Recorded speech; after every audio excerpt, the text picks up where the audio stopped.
जय जोहार, नमस्कार। दैनिक छत्तीसगढ़ चैनल देख रहे हैं आप। छत्तीसगढ़ प्रदेश की करते हैं खबरों की शुरुआत। सर्वप्रथम आज की पहली बड़ी खबर के साथ। बस्तर में सीआरपीएफ की ताकत को बढ़ाने के लिए 400 युवकों की भर्ती होने वाली है।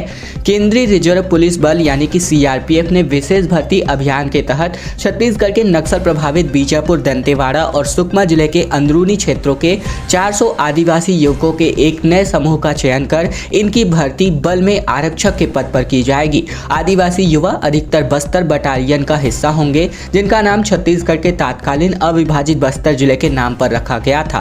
सुरक्षा बल के एक अधिकारी के मुताबिक सभी चयनित 400 आदिवासी युवकों की नियुक्ति का प्रस्ताव जारी कर दिया गया है।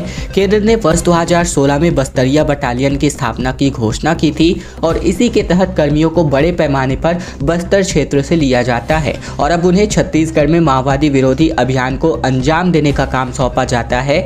अन्य अधिकारी के मुताबिक सरकार ने आदिवासी पुरुषों और महिलाओं की भर्ती के लिए उन्हें वजन और लंबाई की श्रेणी में भी छूट दी गई है। इसके अलावा बात करें तो अब एक नई भर्ती जिसके अंतर्गत 400 पदों पर होने वाली है, जो आदिवासी युवकों के लिए होने वाली है।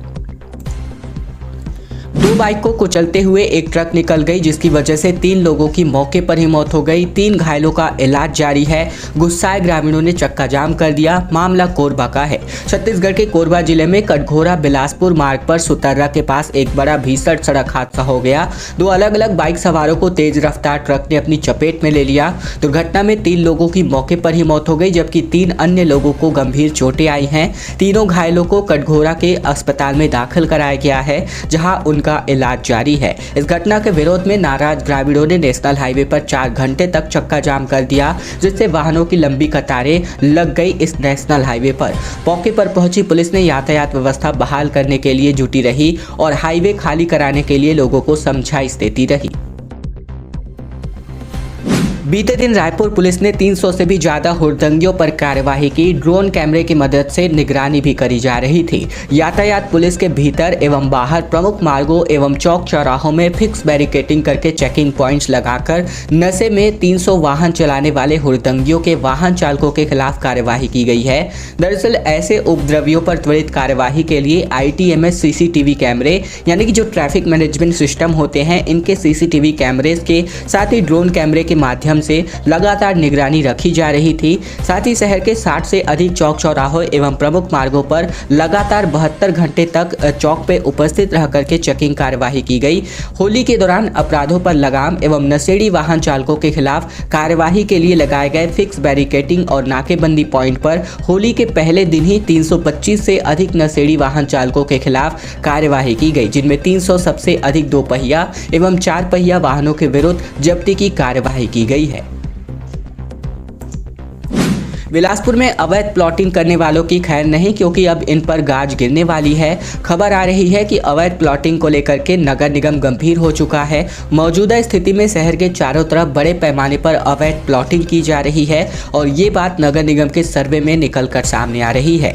अधिकारियों के मुताबिक मौजूदा स्थिति में शहर की क्षेत्र के अंतर्गत 200 से अधिक स्थानों पर जोरों शोरों से अवैध प्लॉटिंग का काम चल रहा है। वहीं अब अवैध प्लॉटिंग करने वाले को निगम आयुक्त कुणाल दुधावत ने गंभीरता से लिया है और अधिकारियों को साफ कर दिया है कि हर एक के खिलाफ कार्यवाही की जाएगी और अवैध प्लॉटिंग के खेल को पूरी तरीके से खत्म किया जाएगा।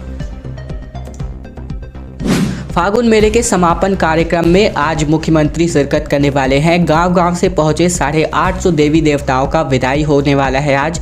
दरअसल छत्तीसगढ़ के दंतेवाड़ा में 10 दिनों तक आयोजित होने वाले ऐतिहासिक फागुन मेले के समापन में छत्तीसगढ़ के मुख्यमंत्री भूपेश बघेल भी शामिल होंगे। दंतेवाड़ा फागुन मेला में आज के दिन गाँव-गाँव से पहुँच करके देवी देवताओं को विदाई दी जाएगी।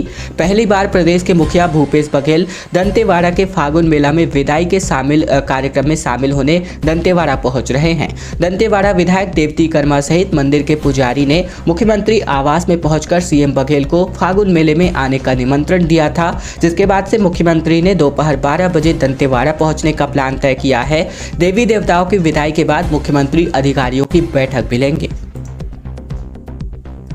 पानी की तलाश में एक बार फिर से बाघ जो है भटक करके वापस आ चुका है। 15 दिनों में कई मवेशियों को अभी तक अपना शिकार बना चुका है। इस बाघ के द्वारा वन विभाग ने ग्रामीणों को सतर्क कर दिया है। खबर बलरामपुर रामानुजगंज जिले के वाड्रफ नगर क्षेत्र से, जहां एक बार फिर से मंगलवार को बाघ विचरण करता हुआ दिखा है। बाघ पानी की तलाश में झरिया नदी के किनारे पहुंचा हुआ था। इस दौरान ग्रामीणों की नजर इस पर पड़ी तो वे दहशत में आ गए। हालांकि कुछ लोगों ने मोबाइल से उसकी फोटो और वीडियो तस्वीरें खींच ली। सोशल मीडिया पर इसको वायरल कर दिया गया है। बाघ ने एक बार फिर से गांव से लगी नदी में पहुंचने से आसपास के ग्रामीणों में डर का माहौल है। पिछले 15 दिनों से सूरजपुर और बलरामपुर जिले के सरहदी क्षेत्रों में ये बाघ कई मवेशियों को अपना शिकार बना चुका है। गरियाबंद से एक अनोखी परंपरा, जहां पर धधकते अंगार पर नंगे पांव चलते हैं ग्रामीण। गांव में सुख समृद्धि लाने और बीमारियों को दूर रखने के लिए अनोखा रिवाज अपनाया जाता है। गरियाबंद जिले के गोहरा पादर में होलिका दहन के बाद लोग नंगे पांव धधकते अंगार पर चलते हैं। ये रिवाज पिछले 70 सालों से चला आ रहा है। लोगों का मानना है कि होलिका दहन के बाद बने अंगार पर चलने से शारीरिक कष्ट दूर होते हैं। पीढ़ी दर पीढ़ी चली आ रही इस परंपरा को लोग खुशी से आज भी स्वीकार करते हैं। स्थानीय लोगों का कहना है कि नंगे पांव अंगार पर चलने के बाद किसी भी प्रकार का कोई नुकसान नहीं होता। उनका मानना है कि इससे बीमारियां तो दूर होती ही है, साथ ही गांव-गांव में घर में सुख समृद्धि भी आती है। ग्रामीणों ने बताया कि किसी को भी जरूरी नहीं है कि हर कोई धधकते अंगार पर ही चले। अगर किसी को ऐसा करने की इच्छा नहीं है तो उस पर भी कोई दबाव नहीं बनाया जाता। रायपुर में इटली की डीजे ओली के कार्यक्रम में बवाल मचता नजर आया। विदेशी लड़की गाने बजा रही थी। डांस करते हुए लड़के और लड़कियां भिड़ गई। पुलिस ने इस आयोजन को ही रुकवा दिया। रायपुर में होली लैंड के कार्यक्रम में जमकर के बवाल हो गया। होली गाला नाम की एक संस्था ने इस प्रोग्राम को ऑर्गेनाइज किया था। इसमें विदेशी डीजे भी आई हुई थी और इस कार्यक्रम के दौरान युवकों के कुछ गुट जो है आपस में भिड़ गए। फिर मामला पुलिस के पास जा पहुंचा। बीच में ही से बंद करवा दिया गया। मारपीट करने वाले लड़के पुलिस के पहुंचने से पहले ही भाग चुके थे। बताया जा रहा है कि डांस के दौरान धक्का मुक्की की वजह से ये बवाल हो गया। होली लैंड नाम का ये कार्यक्रम रायपुर में मंगलवार को छेरी खेड़ी स्थित विस्लिंग वुड नाम की जगह पर आयोजित किया गया था, जहां से इटली से आई डीजे ओली एस से पहुंची हुई थी और यूथ के बीच इस डीजे को लेकर के काफी क्रेज है। खबर रायगढ़ से, जहां 5 साल से एक ही तहसील में पदस्थ पटवारी अब बदले जाएंगे। स्थानीय परीक्षाओं के पेपर ब्लॉक स्तर पर सेट करवाने के निर्देश भी दिए गए हैं।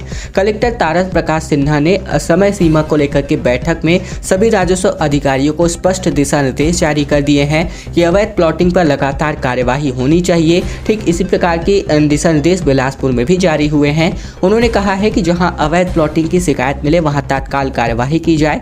राजस्व मामले की समीक्षा करते हुए कलेक्टर श्री तारस प्रकाश सिन्हा ने कहा कि शिविर लगा करके प्रकरणों का निराकरण किया जा रहा है। ये अच्छी बात है, किंतु अभी भी राजस्व से जुड़े छोटे छोटे मामलों में लोग जन चौपाल में पहुंच रहे हैं। इसको लेकर उन्होंने नाराजगी जताते हुए कहा कि ये अच्छी स्थिति नहीं है। उन्होंने कहा कि 5 साल से एक ही तहसील में पदस्थ पटवारियों की जानकारी तैयार करें और जल्द ही इन्हें बदला जाएगा। एक खबर गौरेला पेंड्रा मरवाही से, जहां एनीकट में 2 बच्चों की डूबने से मौत हो गई। होली खेलने के बाद दोस्तों के साथ नहाने गए थे। गहराई में जाने की वजह से ये हादसा हो गया। गौरेला पेंड्रा मरवाही में होली खेलने के बाद एनीकट में नहाने के लिए गए 2 बच्चों की डूबने से मौत हो गई। वो अपने दोस्तों के साथ ही पहुंचे हुए थे, मगर नहाने के दौरान गहराई में चले गए। मामला गौरेला थाना क्षेत्र का है। लालपुर गाँव के बच्चों की टोली बुधवार दोपहर सतोकपुर हर्रा टोला में टीपान नदी पर बने एनीकट में नहाने के लिए गई थी। सभी बच्चे नहा रहे थे और कुछ बच्चे बाहर मस्ती कर रहे थे। इसी दौरान निखिल राठौर और राहुल प्रजापति भी नहाने के लिए एनीकट में कूद गए और बताया गया कि कुछ ही देर तक दोनों किनारे की ओर नहा रहे थे, मगर अचानक से थोड़ा आगे बढ़ गए और जहां पर गहराई थी इस वजह से दोनों को कुछ भी पता नहीं चला और वे डूब कर गए। ईडी दफ्तर में विधायक के 11 घंटे व्यतीत हुए। देवेंद्र बोले कि जेल भेजने की धमकी मिली, मैंने कर्मचारियों को रंग लगाया, बाहर आकर गाया रंग बरसे। दरअसल रायपुर में ईडी दफ्तर में लगातार कांग्रेस नेताओं से पूछताछ की जा रही है। रडार पर कुछ चुनिंदा पदाधिकारी और विधायक भी हैं। इन्हीं से एमएलए विधायक देवेंद्र यादव, साथ ही साथ चंद्रदेव राय भी हैं। मंगलवार के दिन ईडी के अफसरों ने इन्हें अपने दफ्तर में बैठाए रखा। कोल स्कैम, मनी लॉन्ड्रिंग से जुड़े कई मामलों में कुछ सवाल भी विधायक देवेंद्र देवेंद्र यादव से किए गए। अफसर किस तरह का बर्ताव कर रहे थे और देवेंद्र ने उनको क्या जवाब दिए, विधायक ने हमारी टीम से साझा की। ईडी दफ्तर में देवेंद्र तकरीबन 11 घंटे तक रहे और इनके बाहर आने के बाद जम करके होली भी मनाई गई। एक भीषण जो यहाँ पर दुर्घटना है वो हो गई है। चाकू से गले में 17 वार करके युवक को मौत के घाट उतार दिया गया।